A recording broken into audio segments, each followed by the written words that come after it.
Hi, I'm Sri Lakshmi M, and I'm here to talk about my project Survival of a Memory. I made this project as a part of my open elective non-standard time. The objective of the elective was to come up with alternative timekeepers for a speculative future.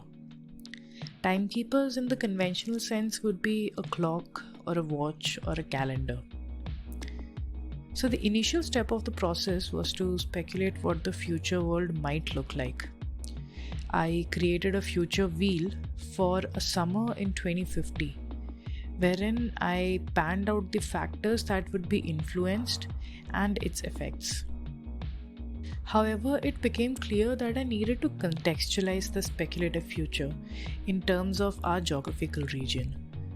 So, using our past and present conditions as a reference, I imagined that the cramped up spaces such as that of Dharavi or coffin houses in Hong Kong would become the norm throughout. Once the space got defined, it soon dawned on me how sunlight would be the next factor to consider in our perception of time. The Sun Temple is a magnificent example of how medieval civilization used sun's movement to understand and accordingly allocate time for the day.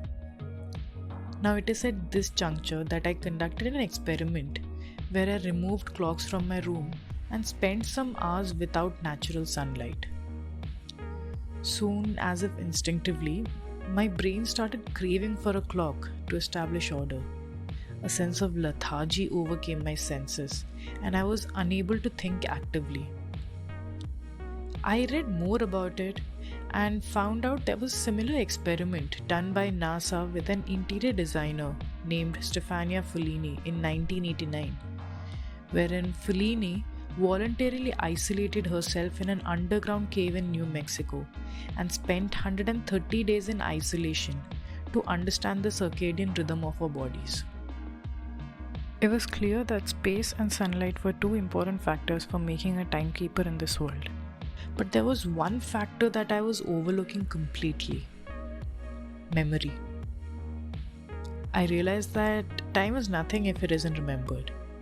Now, this is where the film entirely jumps into fiction. It loosely interprets the process of photography by substituting the reel's ability to be exposed as an imprint of time.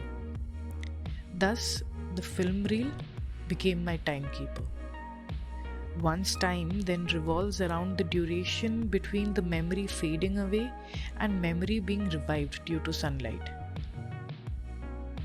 We're trying to keep a memory alive by passing down stories through generations, by writing them on paper, by creating films about it.